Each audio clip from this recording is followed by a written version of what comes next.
Hi hello welcome back to my channel one goal aroma. నేను ఇవాళ పాతకాలంలో చేసే ఒక వంట అయితే చూపిస్తున్నానండి. ఇందులో ఏ మసాలాలు కానీ ఏమీ వేయమండి, చాలా సింపుల్గా ఈజీగా అయిపోతుంది ఈ కర్రీ. అందుకోసం నేను దోసకాయ, పచ్చిమిర్చి, ఉల్లిపాయలు, టమాటాలు తీసుకొని సన్నగా కట్ చేసి అందులోనే ఉప్పు వేసి బాగా కలిపానండి. అందులో కొంచెం పసుపు, కొంచెం కారం అండి. ఇది పాతకాలం అండి, ఏం మసాలాలు లేకుండా అయితే చేసేస్తారు. అప్పట్లో ఎలా చేసినా సూపర్ ఉంటుంది కదండి. ఇక్కడ నేను కొంచెం కూరకు సరిపడా నూనె వేస్తున్నాను. కొంచెం వాటర్ కూడా వేసేసి అన్నీ ఒకసారి కలిపేసుకొని మనమైతే మూత పెట్టి ఉడికించాలండి. ఒక 5 to 10 minutes ఉడికిస్తే అది కొంచెం ఉడుకుతుంది. ఇక్కడ ముందుగానే కొంచెం కరివేపాకు, కొత్తిమీర కూడా వేసేద్దామండి.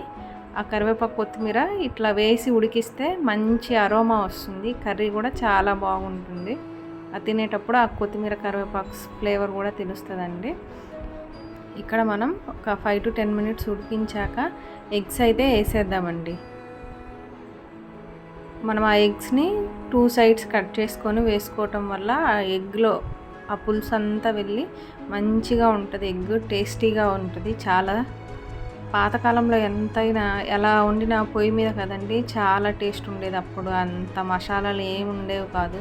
జస్ట్ ఇట్లా వండుకుంటేనే వాళ్ళు ఎంత ఆరోగ్యంగా ఉన్నారు. ఇప్పుడు మనం ఎంత ఫుడ్ తిన్నా, ఎంత మంచి ఫుడ్ తిన్నా మనమైతే వాళ్ళంత హెల్తీగా, వాళ్ళంత స్ట్రాంగ్ అయితే ఉండలేమండి. ఇప్పుడున్న సిచ్యువేషన్ అలా ఉంది. చూశారు కదా, ఇక్కడ కూర అయితే ఉడికిపోయిందండి. నేను అక్కడ క్లిప్లో కొంచెం మిస్ అయింది కదా, అక్కడ నేను ఉప్పు వేసానండి. అడ్జస్ట్ చేసుకోండి, మీరు ఉప్పు చూసుకొని అడ్జస్ట్ చేసుకోండి. మీ టేస్ట్కి తగినట్టుగా కారము, ఉప్పు ఇవన్నీ అడ్జస్ట్ చేసుకొని ఒకసారి కలిపేసి కూర దగ్గర పడే వరకు ఉడికించండి. ఆ వాటర్ ఉంది కదా, అదంతా ఒక మంచి గ్రేవీ లాగా దగ్గరకు వచ్చేంతవరకు ఉడికిస్తే మన కర్రీ రెడీ అవుతుందండి. మరి నీళ్ళగా కాకుండా, మరీ చిక్కటి గ్రేవీ కాకుండా మధ్యస్థంగా ఉంటుంది కదా, అలా ఉంటే ఈ కూర చాలా బాగుంటుంది. ఆ రైస్లో తినేటప్పుడు కానీ, చపాతీలోకి కానీ, జొన్న రొట్టె, సొద్ద రొట్టె, సంగట్లోకి కూడా చాలా బాగుంటుందండి. అప్పట్లో అలానే కదా అందరు తినేది. ఏ కర్రీ అయినా అన్నిటిల్లో అప్పుడు జొన్న రొట్టె, సొద్ద రొట్టె, రాగి సంగటి, రాగి రొట్టె ఇవే ఎక్కువ ఉంటాయి కాబట్టి వాళ్ళు ఇలానే చేసుకొని తినేవాళ్ళండి. మా నానమ్మ ఈ కర్రీ చేసేది బాగా చేస్తుంది. అప్పటికప్పుడు పొయ్యి మీద వండేస్తుందండి. చూసారు కదా ఎంత బాగుందో. మీరు కూడా ట్రై చేసి ఎలా ఉందో కమెంట్లో చెప్పండి, కర్రీ ఎలా ఉందో.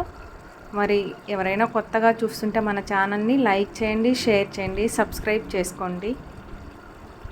ఇలా మంచి మంచి వీడియోల కోసం మన ఛానల్ని సబ్స్క్రైబ్ చేయండి. Thank you.